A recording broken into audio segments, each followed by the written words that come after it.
want to basically come to the offline classes, तो JKSSB का offline batch शुरू हो रहा है 25 जून से 100+ टेस्ट के साथ, जो क्लास में ही कवर करेंगे आपको। और अगर आप ऑनलाइन जुड़ना चाहते हैं तो ऑनलाइन भी अवेलेबल है। ये आपका नायब तहसीलदार का बैच नंबर 1 जो ऑलमोस्ट अपने कंप्लीशन की कगार पे है। इसमें आपको 300 के वीडियोस करीब मिलेंगे और एडिशनल कंटेंट भी है बाकी एग्जाम्स के लिए। और अगर आप फ्रेश स्टार्ट करना चाहते हैं बैच 2 के साथ, ये 25 जून से शुरू होगा। इसमें अभी लेक्चर्स आना बाकी है।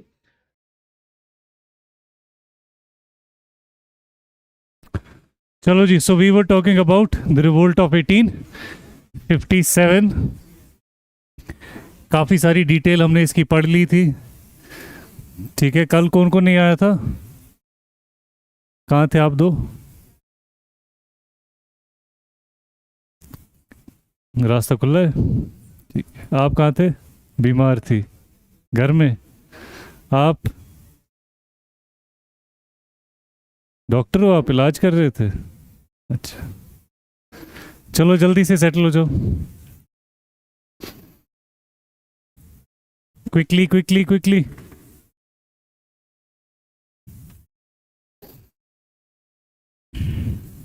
बैठो जल्दी से।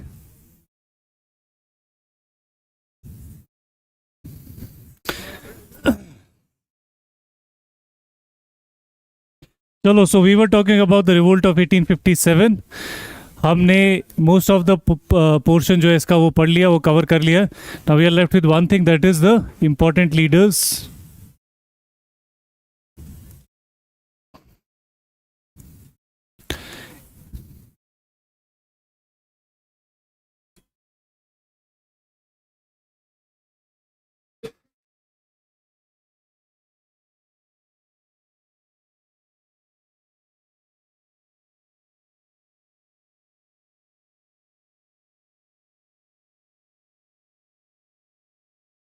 सो वही हम एक लिस्ट बनाएंगे। वो मत करो ऑन, ये मैं कर देता हूँ। रुको रुको रुको, मत करो on.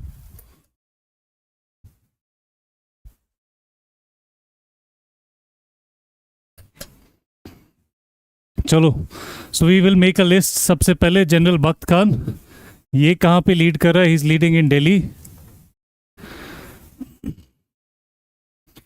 He was leading in Delhi. Then we have Nana Sahib. ये नाम कुछ याद है? कहाँ पे देखा था हमने ये नाम? नाना साहिब।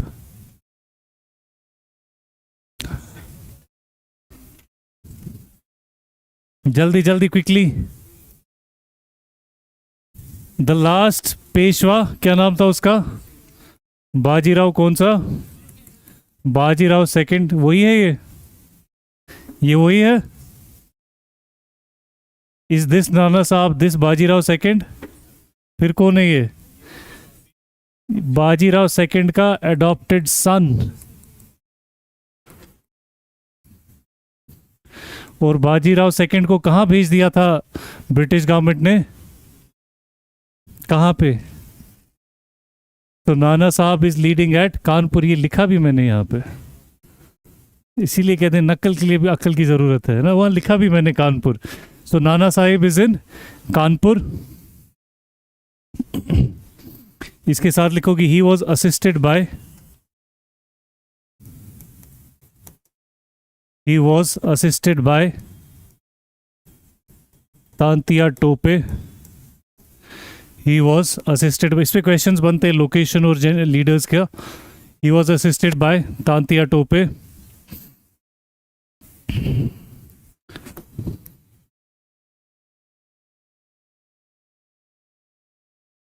यहां आ जाओ क्विकली।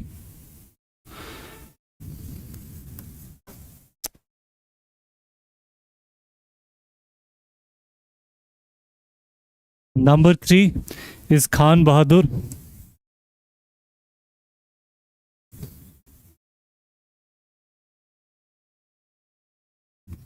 खान बहादुर ये कहाँ पे है? बरेली। बरेली बरेली बरेली कहाँ पे है? यूपी में, ठीक है। चलो, then we have number 4। Number 4 Kunwar Singh.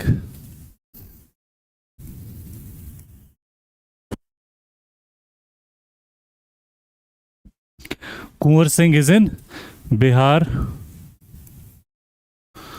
Kunwar Singh is in Bihar. इसको आगे लिखो, he was the zamindar. He was the zamindar of Jagdishpur.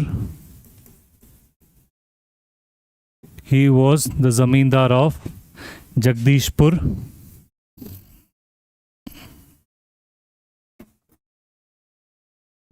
Zamindar of Jagdishpur, full stop. Then we have number 5 Maulvi Ahmadullah.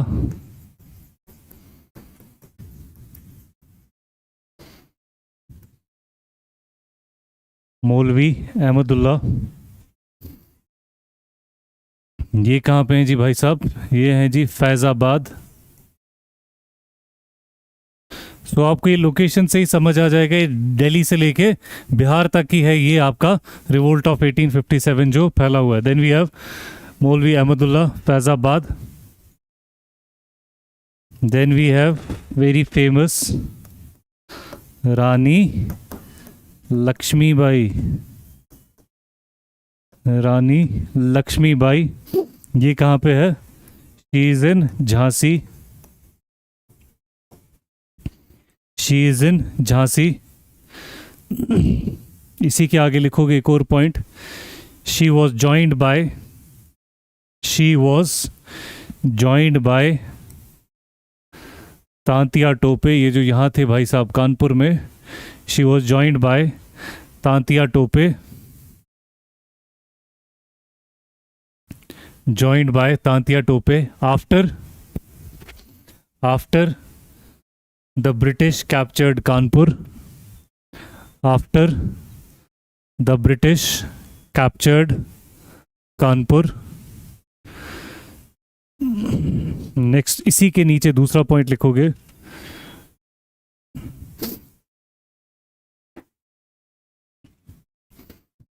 रानी लक्ष्मीबाई, या शी लिखो, she was the widow. She was the widow of the ruler of Jhansi, Gangadhar Rao. The ruler of Jhansi,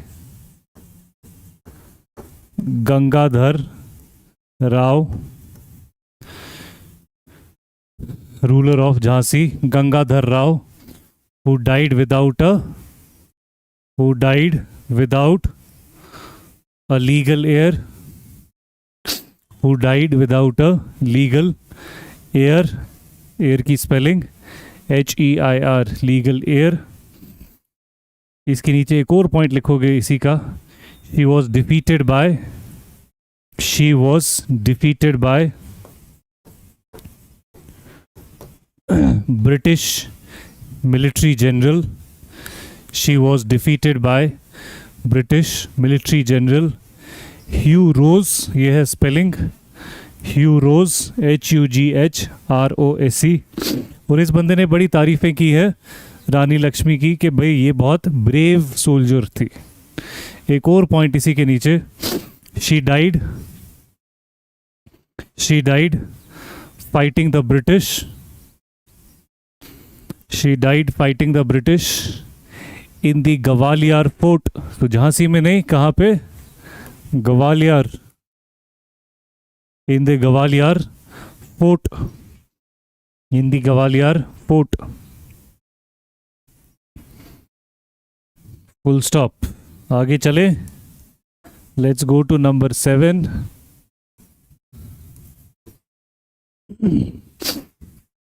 then we have Shahmal. ये है जी कहाँ पे? Shahmal. He is in Baghpat again UP. Shahmal was leading in भागपत।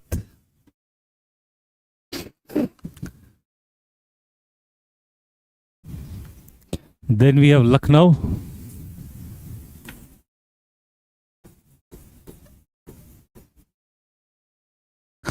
Lucknow,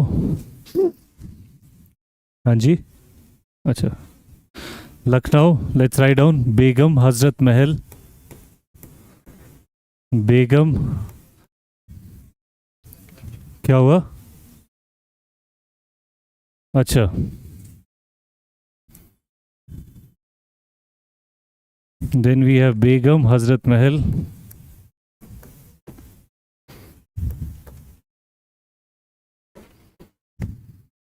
ये कहाँ है जी madam? ये है जी लखनऊ में। लखनऊ, ये किसका कैपिटल है? ये है जी कैपिटल अवध का। और ये मैडम कौन है? ये बेगम हजरत महल है कौन ये? तो लेट्स राइट डाउन, इसी के नीचे एक और point, she was the wife of, she was the wife, कुछ लोग कहते हैं इलेजिटिमेट, कुछ कहते हैं legitimate, so we'll not go into the legality. She was the wife of the last Nawab of Awadh. The last Nawab of Awadh. क्या नाम है उन भाई साहब का? Wajid Ali Shah, last Nawab of Awadh, Wajid Ali Shah, Wajid Ali Shah. इनके साथ बड़ा मजाक हो गया। इनके साथ क्या मजाक हो गया है? वो देखा था आपने पॉलिसी ऑफ रिंग फेंस। ये जब से इस अवध को वो बंगाल के नवाब ने फंसाया उस बैटल ऑफ बक्सर में, उसके बाद जितने एक्सपेरिमेंट कर रहे थे ब्रिटिश कंपनी को, सब यहाँ हो रहे हैं।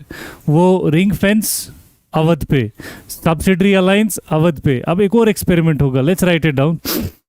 अवध वाज अनेक्स्ड, हाँ, अब Awadh was annexed, Awadh was annexed in 1856, in 1856 by the British, in 1856 by the British, full stop. Next point, she declared her son, son का क्या नाम है? She declared her son Birjis कद्र, बिरजिस कद्र, शी डिक्लेयर्ड, ब्रिटिश नहीं declare कर रहे हैं, ये बेगम हजरत महल खुद ही से डिक्लेयर कर रही है। She declare her son Birjis Qadr as the nawab of Awadh, as the nawab of Awadh, full stop. आ जाओ, आ जाओ, सीधा यहाँ पे लैंड करना, as the nawab of Awadh, full stop. ठीक है, so these are some of the major leaders leading this revolt of 1857। एक एक करके ब्रिटिश गवर्नमेंट क्या करेगी? It will take over all these territories one by one, और ये रिवोल्ट जो है आपका ये खत्म हो जाएगा। लेकिन even though when we look at this revolt of 1857, हम कहते हैं कि ये फेल हो गया, लेकिन इसका इम्पैक्ट बहुत ज़बरदस्त है। इम्पैक्ट क्या है? एक तो कंपनी का रूल खत्म, अब ब्रिटिश क्राउन का रूल शुरू हो गया है, मुगल सल्तनत खत्म हो चुकी है। लेकिन इसके साथ साथ एक और बड़ा इम्पैक्ट है, और बड़ा इम्पैक्ट क्या है? दिस इज द टाइम जब इंडिया अब रेस्पॉन्ड कर रहा है। किस चीज़ को रेस्पॉन्ड कर रहा है? ब्रिटिश एनेक्सेशन को रेस्पॉन्ड कर रहा है। अब इसी सेंचुरी में, ये जिस सेंचुरी में हो रहा है, ये जो आपकी 19th सेंचुरी है, इस 19th सेंचुरी में हम देखेंगे सबसे ज़्यादा डेवलपमेंट हो रही है in terms of the Indian response. With this British government declare करेगी कि अब इसके बाद हम और कोई एनेक्सेशन नहीं करेंगे। लेकिन उसके साथ साथ हम क्या देखते हैं?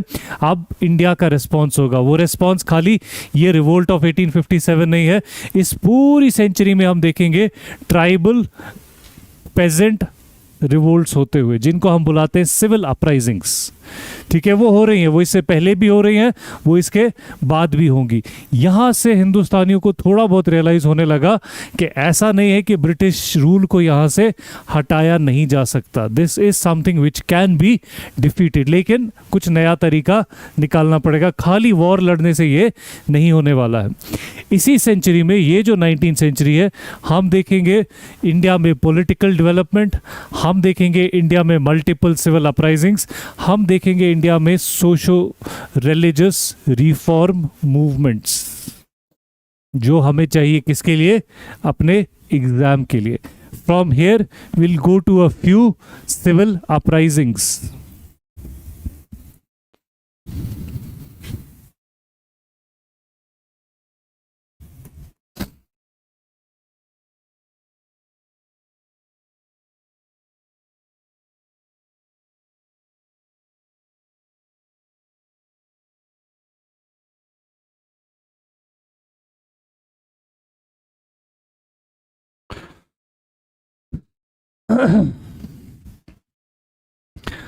अब ये ट्राइबल और पेजेंट रिवोल्ट हो क्यों रही है, अपराइजिंग क्यों, किसानों को क्या लगा जंग लड़ने में और दंगे करने में, हाँ क्या रीजन है, वो कल कहाँ गया हमारा पेजेंट, कल कौन बना था पेजेंट, आप बने थे।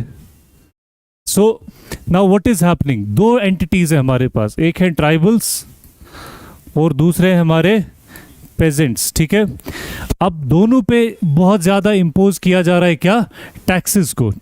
अब इस पे बहुत ज़्यादा टैक्स है, ये टैक्स देगा देगा देगा, एक स्टेज आएगा इसके भी हाथ खड़े हो जाएंगे। जब ये टैक्स नहीं दे पा रहा है तो अब इसके पास क्या क्या ऑप्शंस है, या तो ये जाएगा किसके पास, ये जाएगा मनी लेंडर के पास। मनी लेंडर, आप हो मनी लेंडर, ये मनी लेंडर देगा पैसे इसको, ठीक है। अब ये बेसिक इकोनॉमिक्स है, जब आप लोन लेते हो, आप लोन लेके क्या बनाते हो, आप कोई मीन्स ऑफ प्रोडक्शन जिससे आपकी इनकम जनरेट हो, तो आप लोन भी चुकाओगे और इनकम भी जनरेट होगी। अगर आप लोन लेके अपनी बेसिक नीड्स फुलफिल कर रहे हो, मतलब आप लॉस में जा रहे हो। ये जो लोन लेगा, ये जो इस मनी लेंडर से लोन लेगा, इससे ये देगा टैक्स, आहिस्ता आहिस्ता टैक्स बढ़ता जाए, टैक्स दे रहा है दे रहा है दे रहा है, मनी लेंडर इससे पैसे चार्ज कर रहा है कर रहा है कर रहा है। इसीलिए जैसे रिवोल्ट हुआ, इस पेजेंट ने किसकी पिटाई की, इस मनी लेंडर की, ठीक है। इसके पास एक दूसरा रास्ता भी है, दूसरा रास्ता क्या है, गवर्नमेंट इसकी लैंड को करेगी ऑक्शन,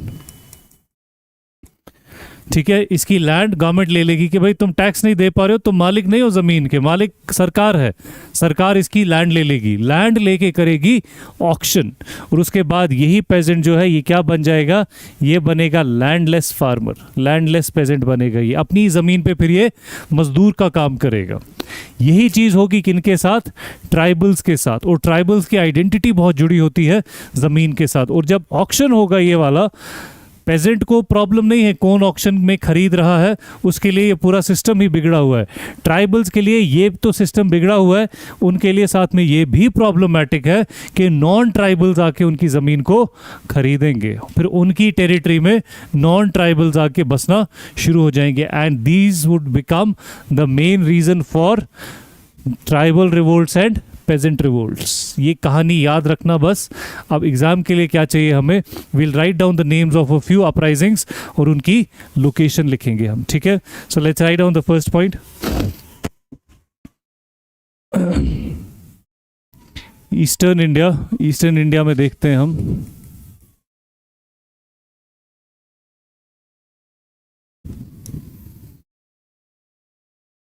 सबसे पहले ईस्टर्न इंडिया में सन्यासी रिवोल्ट, सन्यासी रिवोल्ट, सन्यासी रिवोल्ट, ये कहाँ पे हो रहा है, this is happening in eastern India, bracket में Bengal,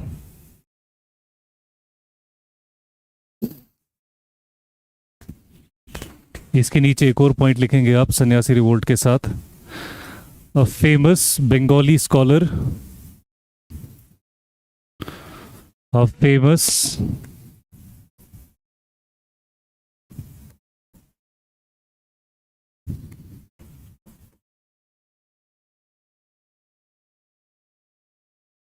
a famous Bengali scholar Bankim Chandra Chattopadhyay, ये बोर्ड पे नीचे नहीं, Bankim Chandra Chattopadhyay wrote the famous Anand Math,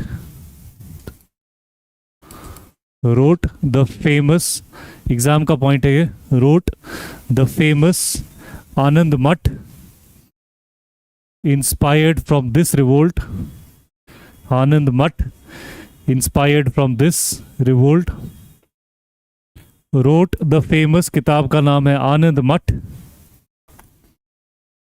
inspired from this revolt,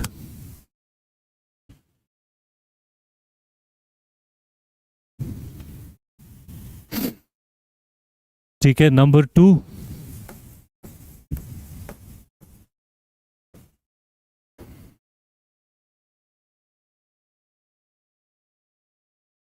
Chuar हो एंड मुंडा अपराइजिंग, ये ट्राइब्स के नाम है. चुआर हो and Munda uprising,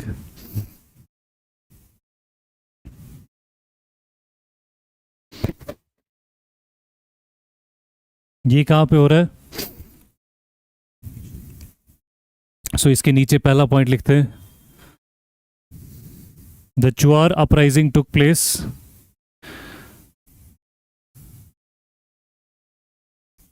the Chuar uprising took place around Midnapur,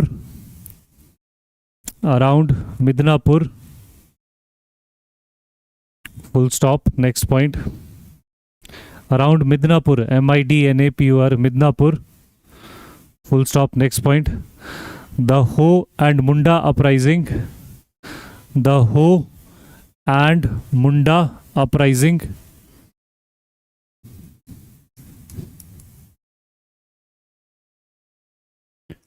took place, the Ho and Munda uprising took place in Chota Nagpur and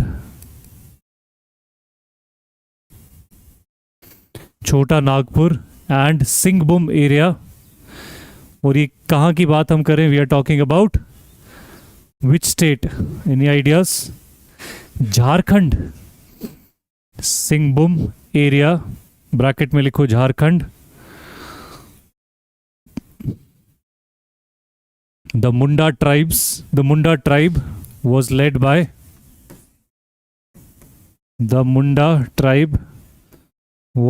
by their leader Birsa Munda, BIRSA Munda, BIRSA, Birsa Munda.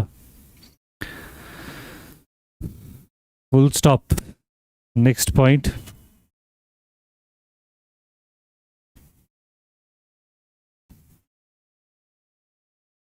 इसके बाद है जी Santhal uprising.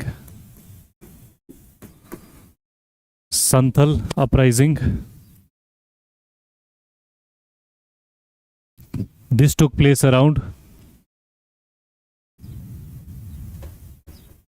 क्या?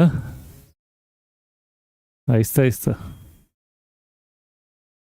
खत्म करते हैं जल्दी, पता नहीं जंग हो जाए फिर से. संथल अपराइजिंग क्या अब नहीं होगी? हाँ, तो उसके बाद नहीं फिर कुछ करना है? चलो अब नहीं होगी, फिलहाल 20-25 साल के लिए हो गया काम. संथल अपराइजिंग, चलो. It took place around the Rajmahal hills,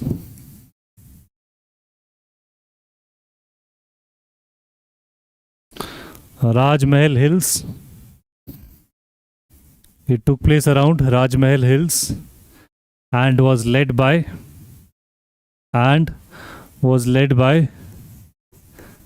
Sidhu and Kanhu. It was led by Sidhu and Kanhu. ये नाम याद रखना, बिरसा मुंडा, सिद्धू, कन्हू. Then we have the next one, Ahom uprising, AHOM. Ahom uprising. कुछ आइडिया कहाँ हुई होगी? नाम से कुछ कर सकते हो आइडेंटिफाई? हाँ, किसी स्टेट के नाम के साथ कनेक्ट कर सकते हो इस नाम को? स्टेट बोला मैंने। कहीं कोई साउंड जुड़ता है किसी स्टेट के नाम के साथ? सपोज एग्जाम में सोचना पड़ जाएगा। हाँ, आसाम, अहोम, आसाम वर्ड ही निकला इस अहोम से। सो let's write down Ahom uprising इन आसाम। आप आसामी से पूछो कहाँ रहते हो, कभी आसाम नहीं बोलेगा, वो अहोम बोलेगा। Assam, full stop. It was led by Gomdhar Konwar. It was led by Gomdhar Kunwar.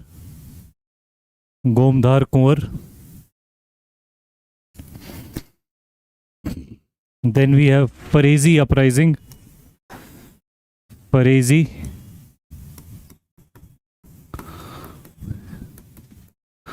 Parezi uprising. ये भी कहाँ है? Eastern Bengal.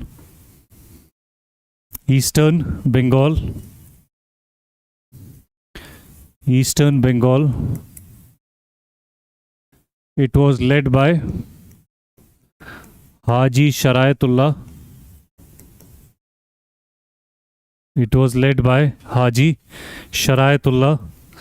And Dadu Mian. Haji Sharaitullah and Dadu Mian.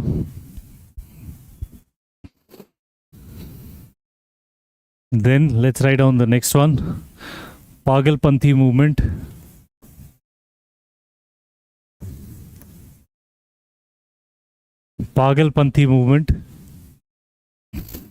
ये होनी चाहिए थी कश्मीर में, है ना?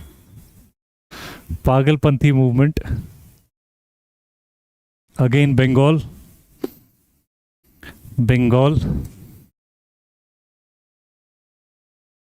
It was led by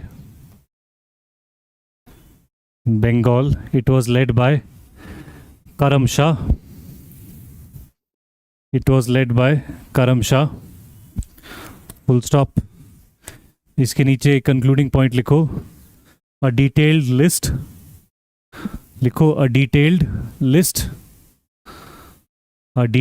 list of these uprisings shared as PDF। लिखो ताकि याद रहेगा, इधर पहुंच के PDF ढूंढ के निकालना है। शेयर्ड एज PDF, वरना वो पढ़े सड़ जाएगा व्हाट्सएप में। फिर जिस दिन एग्जाम नहीं क्वालिफाई हुआ, गुस्से में सबसे पहले वही डिलीट करोगे। शेयर्ड एज PDF ऑन 15 मई। वो अपनी मर्जी है, कब एग्जाम देना है वो आपकी मर्जी है।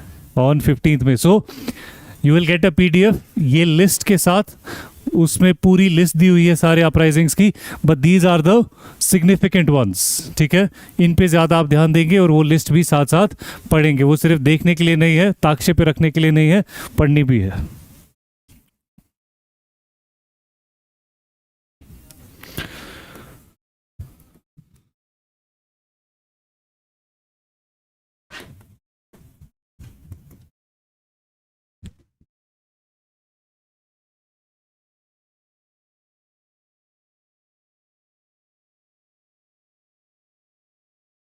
क्या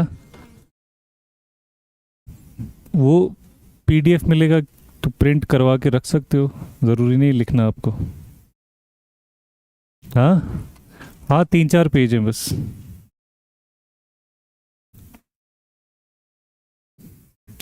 चलो जी। So the next topic is socio religious reform movements. जब हम सोशो रिलीजियस रिफॉर्म्स की बात करते हैं, हम किस चीज़ की बात कर रहे हैं? बेसिकली सोशल ईवल्स जो सोसाइटी में है। और हम अक्सर देखते हैं सोशल ईवल्स जो सोसाइटी में फैलते हैं, कई सारे ऐसे सोशल ईवल्स हैं जिनको हम रिलीजन की बुनियाद पे फैलाते हैं। हालांकि उनका कोई कनेक्शन रिलीजन के साथ नहीं होता है, लेकिन हम रिलीजन को बनाते हैं basis for practising and observing those social evils. और ये जो सेंचुरी है, again I am talking about your 19th century, इस सेंचुरी में कुछ इंडियन स्कॉलर्स हैं जिनको ये रियलाइज हो रहा है कि सोशली रिलीजियसली हमारे यहाँ बहुत खुराफात आ चुकी है, बहुत सारी ऐसी चीज़ें आ चुकी हैं हमारी लाइफ में जो प्रैक्टिस नहीं करनी चाहिए। For example, why shouldn't the widow remarriage be legalised, क्यों लीगल नहीं होनी चाहिए? या सती सिस्टम, क्यों कोई अपनी जान दे दे बिकॉज हस्बैंड मर चुका है? अनटचेबिलिटी, सुपरस्टिशन, कास्ट सिस्टम, ये सारी चीजें की क्या है? These are all social evils. और इसमें से बहुत सारी चीजें ऐसी हैं जिनको रिलीजन के साथ जोड़ के प्रैक्टिस किया जाता है। डावरी सिस्टम, ठीक है, and this is something that is across religions. ये ऐसी चीजें जो हमें हर रिलीजन में नजर आएंगी। एंड यहाँ पे हम क्या देखते हैं, it is in this century that we will see India में कुछ सोशो रिलीजियस रिफॉर्म मूवमेंट्स आएंगे। और रिफॉर्म, अब आपने अगर सोसाइटी में रिफॉर्म लाना है तो कैसे लाओगे? आज के क्या सोशल इवल्स है हमारी सोसाइटी में जो आप देखते हो अपने आसपास? डावरी और कास्ट सिस्टम, हाँ, बिग फैट मैरिजेस, ओके, और कुछ? बस इतने ही मसले हैं? फिर तो हम बड़े सुधरे हुए हैं। और कोई इशू है? डोमेस्टिक वायलेंस है, वेरी गुड। और वो कुछ नाक में चढ़ाने वाला? ड्रग्स, बड़ा सोशल इवल है। क्रॉस जेंडर्स, 100 लड़के हैं तो 110 लड़कियां भी हैं जो करती है। और कुछ? Anything else? Late marriages, because वो बिग फैट मैरिजेस की वजह से शादियां नहीं हो रही हैं, है ना? हर एक ढूंढता है बीवी भी जॉब वाली हो, हस्बैंड भी जॉब वाला हो। और कुछ? कास्ट सिस्टम हम में भी है, मुस्लिम्स में भी है ना? बहुत ज़्यादा है ना। अगर फॉर एग्जाम्पल हमें ये एड्रेस करना हो, ठीक है, हम कोशिश करें कि ये चेंजेस लानी है सोसाइटी में, कैसे लाएंगे? क्या क्या करना चाहिए? क्या क्या कर सकते हो? हाँ, अवेयरनेस। पहले हम क्या करेंगे? लोगों को अवेयर करेंगे, है ना? अवेयरनेस कैसे करोगे? सपोज आपको करना हो लोगों को अवेयर, हाँ, कैंप्स लगाओगे और पोस्टर्स लगाओगे, और क्या करोगे? सोशल मीडिया यूज करोगे। Anything else? ट्रेंड चलाओगे, हाँ, हैशटैग्स चलाओगे, लोगों को अवेयर करोगे। आप एक कुछ ऑर्गेनाइजेशनल स्ट्रक्चर बनाओगे जो ऑर्गेनाइजेशन वो ये काम करेगी। सो आप एक ऑर्गेनाइजेशन खड़ी करोगे जो इन चीज़ों पे काम करे। जैसे हम आज एनजीओज, अवेयरनेस ग्रुप्स वगैरह देखते हैं, नहीं चला, नहीं हुआ इससे कुछ, फिर अगला स्टेप क्या है? उस चीज़ को रोकना ही है किसी भी हालत में। हाँ, एजुकेट करेंगे, एग्जैक्टली। हम फिर कोशिश करेंगे कि लोगों को एजुकेट करें। हम एजुकेशन के थ्रू, एजुकेशन में चेंजेस लाने के लिए ट्राई करेंगे। कहीं ऐसा ना हो कि अब पुराने तो हैं वो बिगड़ चुके हैं, जो नई जनरेशन आ रही है उनको कम से कम इन चीज़ों के लिए अवेयर किया जाए। तो आप क्या करोगे? Maybe you will try to open some schools या एजुकेशनल रिफॉर्म्स लाने की कोशिश करोगे। नहीं, उसमें भी कुछ फ़र्क नहीं पड़ा। उसके बाद तीसरा, अब आपके पास क्या रास्ता है? लॉज बनाना। आप बोलोगे आप गवर्नमेंट को कि भाई हम थक गए, आप बैन लगाओ इस पे, कानूनी कार्रवाई होनी चाहिए इस पे, ठीक है? और ये हम देखते हैं आहिस्ता आहिस्ता एक एक चीज़ पे गवर्नमेंट बनाती है loss. This is exactly what will be happening over here, ठीक है? यहाँ पे हम देखेंगे सोशल रिफॉर्मर्स जो ऑर्गेनाइजेशंस बनाएंगे, जो स्कूल एजुकेशनल इंस्टीट्यूट्स खोलेंगे, और फिर यही लोग जो हैं ये क्या करेंगे? रिफॉर्म्स लाके फिर गवर्नमेंट को भी पुश करेंगे कि आप कानून बनाओ कि ये सोशल इवल्स जो है इनको एड्रेस किया जाए। और अगर आपको याद होगा, हमने कल लिखा था कि ब्रिटिश गवर्नमेंट ने कुछ पॉजिटिव स्टेप्स लिए, like banning sati, like legalising widow remarriage, legalising women education. जो एक अनपढ़ मेजॉरिटी थी हिंदुस्तान की, उनको लगा ओहो हमारे रिलीजन के साथ इंटरफेरेंस, ऐसा कैसे कर सकते हैं? उनको बहुत आहिस्ता आहिस्ता समझ आया कि ये रिफॉर्म्स हैं जो आपकी सोसाइटी में लाए जा रहे हैं, ठीक है? ये कहानी याद रखना। Now for our examination what do we require is we need to know the names of social reformers और उनके थोड़े से चमत्कार, ठीक है? So let's write down the first thing, reform movements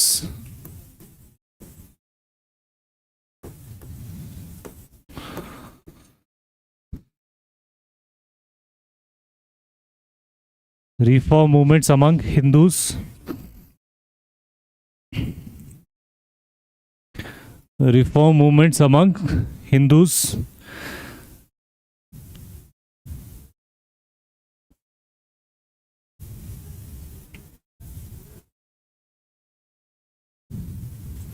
चलो सबसे पहला social reformer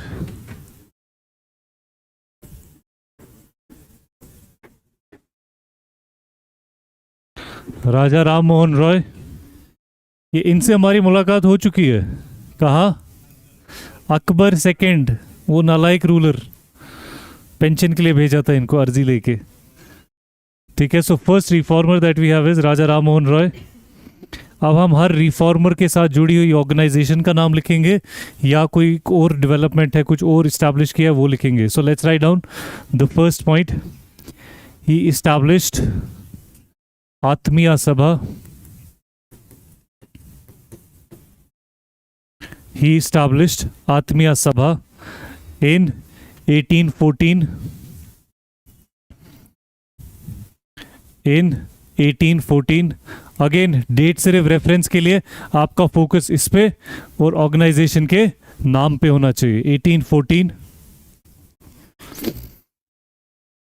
next point. He established Brahmo Samaj. Brahmo समाज in 1828. ब्रह्मो समाज in 1828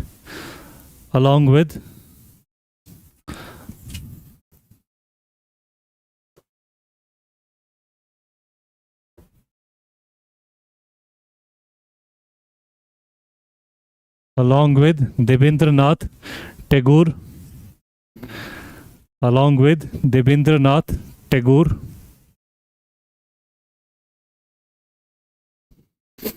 Debendranath Tagore. Full stop. After his death, इसी के साथ after his death, किसकी डेथ? राजा Ram Mohan Roy. After his death, ब्रह्मो समाज got divided. After his death, Brahmo Samaj got divided into different organizations. Into different organizations.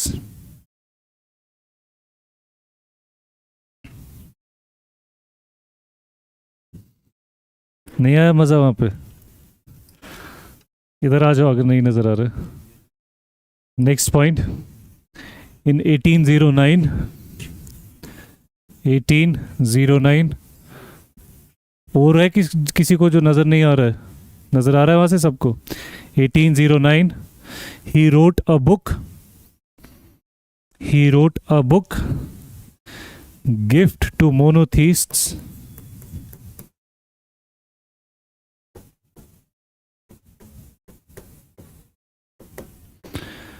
He wrote a book, Gift to Monotheists.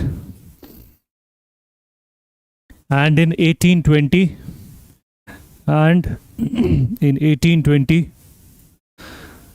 wrote another book,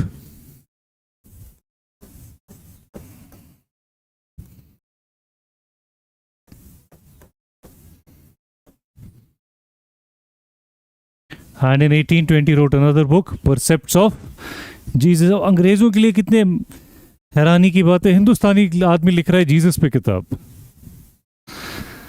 1820 wrote another book, Percepts of Jesus. Let's write down the next point. He established the Vedanta College. He established the Vedanta College. The Vedanta College, and also helped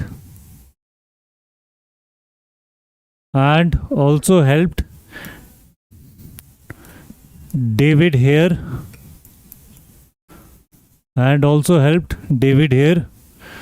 to establish, क्या मिलके बनाया इन्होंने?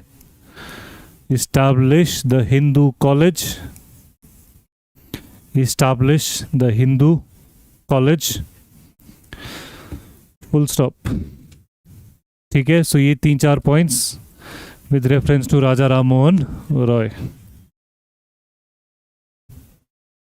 Next is Keshav Chandra Sen.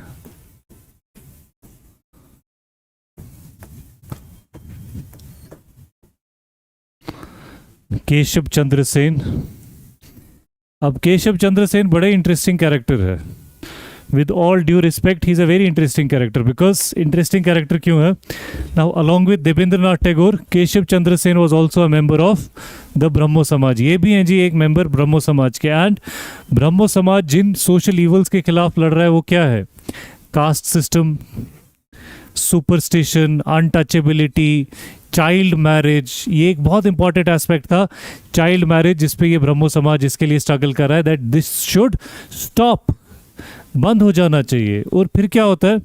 फिर ये केशव चंद्र सेन है, ये अपने ही बेटी की, जो खुद एक 12-13 साल की है, उसकी शादी करा देते हैं एक लोकल प्रिंस के साथ. तो लोगों ने बोला भाई ये क्या बात हो गई, हमें बोलते हो गलत है, तो खुद करा दिया. तो केशव चंद्र सेन ने कहा ऊपर वाले ने मुझसे करवाना था तो करवा दिया. और उसके बाद ये ब्रह्मो समाज टूट गया. फिर अलग अलग ब्रह्मो समाज बने, आदि ब्रह्मो समाज, साधारण ब्रह्मो समाज. बिकॉज केशव चंद्र सेन को फिर ब्रह्मो समाज ने कहा भाई ये क्या किया, क्या हम जिसके खिलाफ लड़ रहे हैं तुम वही करके आ गए हो. So let's write down with him the next organisation जो केशव चंद्र सेन खुद बनाने वाले हैं. केशव चंद्र सेन इस्टैब्लिश्ड प्रार्थना समाज. प्रार्थना समाज, प्रार्थना समाज in 1863. प्रार्थना समाज in 18 dates only for reference. 1863 at Bombay. 63 at Bombay. Along with M.G. Ranade.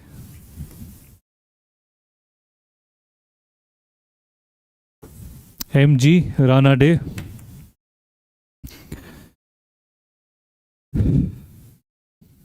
चलते हैं आगे. Number 3, Swami Dayanand Saraswati.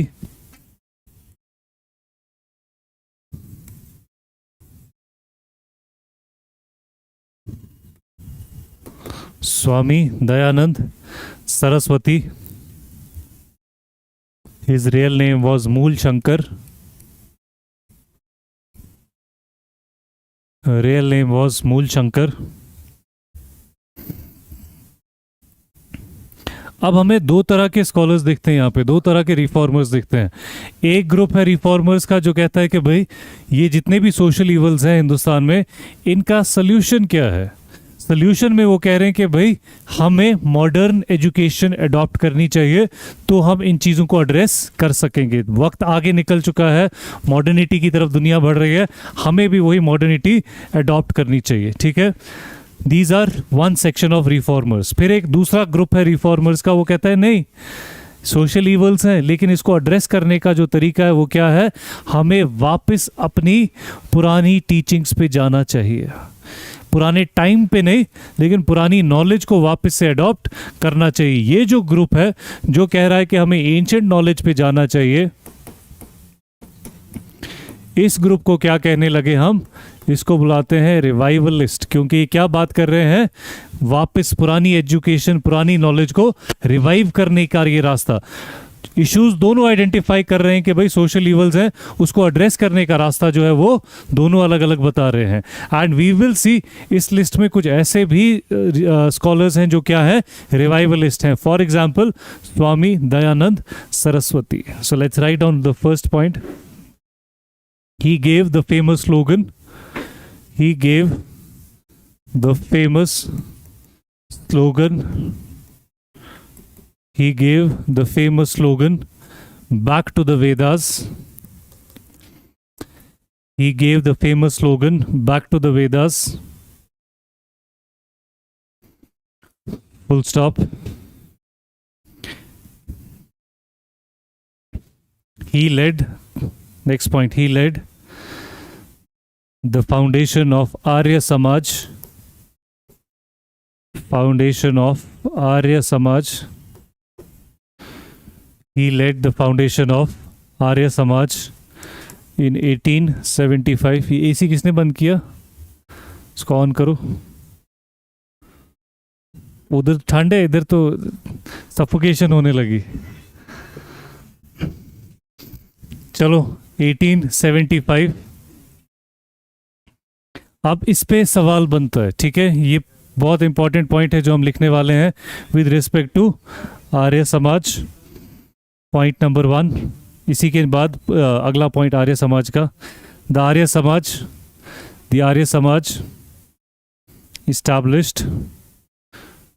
established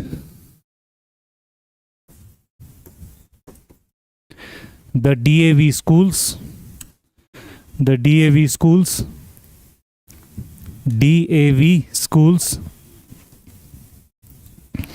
full form क्या होगा इस DAV का? निकाल सकते हो कुछ यहाँ देख के? दयानंद? नहीं, यहाँ पे V क्या होगा? V का तो है हमारे पास, so it is Dayanand Anglo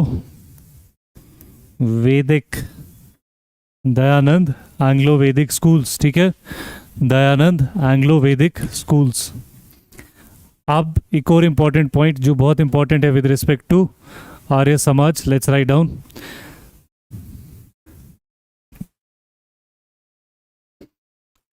Arya Samaj is known for a very controversial movement. Is known for a very controversial movement known as the Shuddhi movement. अब क्या है ये Shuddhi movement? Known as the Shuddhi movement, where they tried to bring back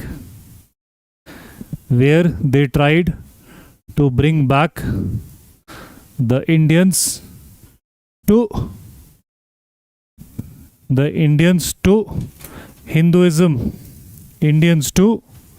Hinduism. अब ये Shuddhi movement क्या है? आर्य समाज वालों ने कहा कि हिंदुस्तान में जितने भी रिलीजन के लोग रहते हैं, मुस्लिम्स हैं, सिख हैं, जो भी हैं, जो नॉन हिंदूज हैं, वो एक ज़माने में असल में हिंदू ही हुआ करते थे। So we should bring back them to Hinduism. हम उनको शुद्ध करेंगे वापस से हिंदुइज्म में ला के। ये कॉन्ट्रोवर्शियल हो गया। क्यों? बिकॉज विद दिस शुद्धि मूवमेंट आर्य समाज को जो सपोर्ट मिल रहा था नॉन हिंदूज का, वो सपोर्ट थोड़ा सा कम होने लगा, ठीक है। For your examination, which organisation is known for Shuddhi movement? Your answer is Arya Samaj. ये पॉइंट याद रखना है, ठीक है। आगे चलें, वो मैं बताऊंगा ना कब होगे।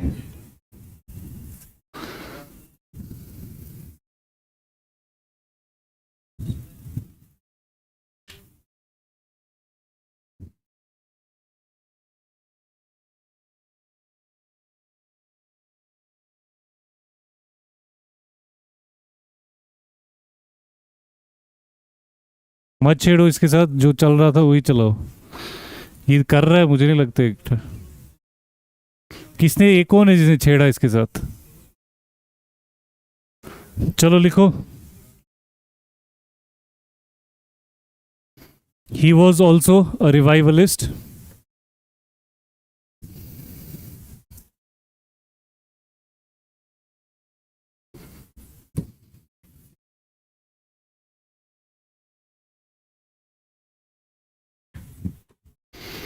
He was also a revivalist, known for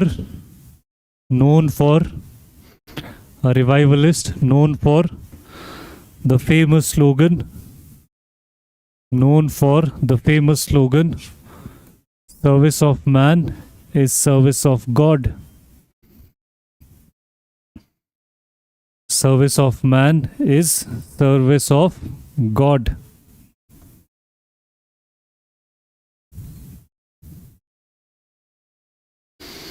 Full stop. फिर नेक्स्ट इज स्वामी विवेकानंदा स्वामी विवेकानंदा। पहला point अष्कृत।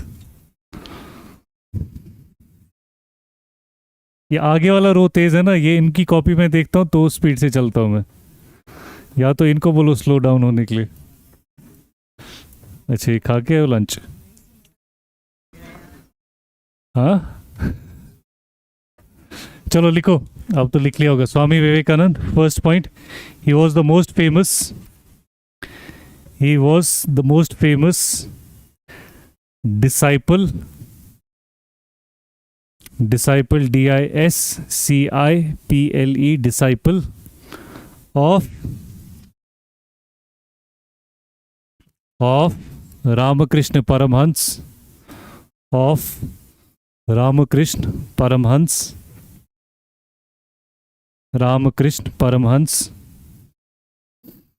full stop. His real name was, बड़ा डेंजरस नाम है इसका,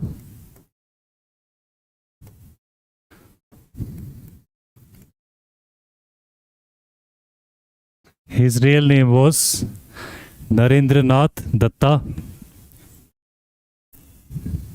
Narendranath Datta, full stop. Next point, in 1897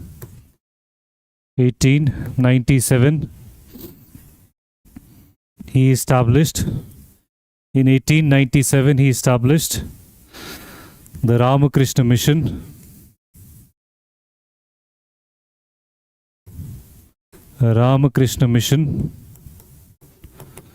he established the Ramakrishna Mission, full stop. अब important point जिस पे questions बनते हैं, he is known for his speech, ये point पे question बनते हैं, at the World Parliament,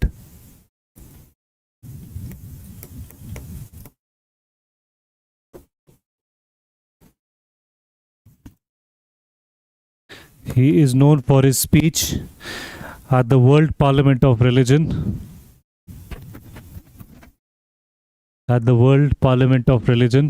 at Chicago, CHICAGO, Chicago.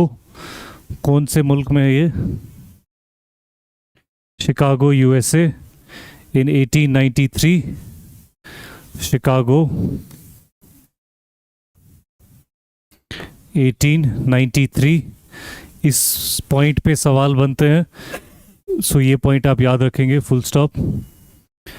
Next point, again very important,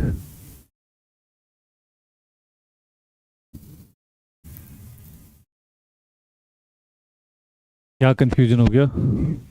1893.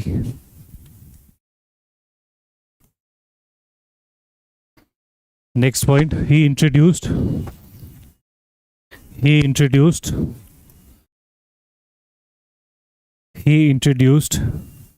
yoga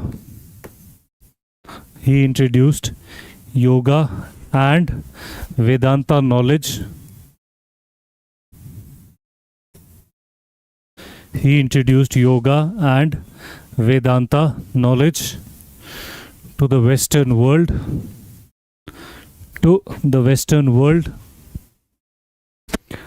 Another important point आने वाला. His birthday is celebrated as, कुछ idea?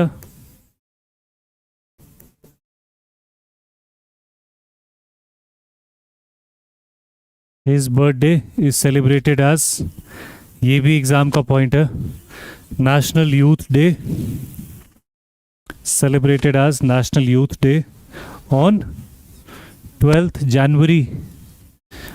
On 12th January. ठीक है, सो ये 3-4 पॉइंट स्वामी विवेकानंद के बारे में आप याद रखेंगे. ठीक है, that is all for today.